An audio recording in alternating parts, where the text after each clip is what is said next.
You ask Tiger to solve. This deals with linear equations with one unknown.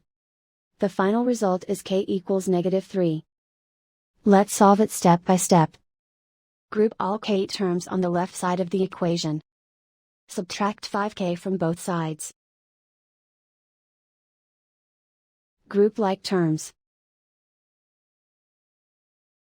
Simplify the arithmetic. Group like terms. Simplify the arithmetic. Group all constants on the right side of the equation. Subtract 3 from both sides. Simplify the arithmetic.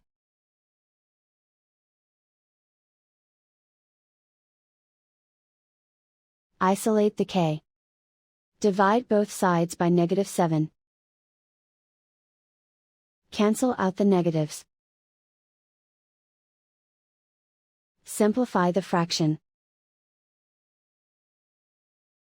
Move the negative sign from the denominator to the numerator.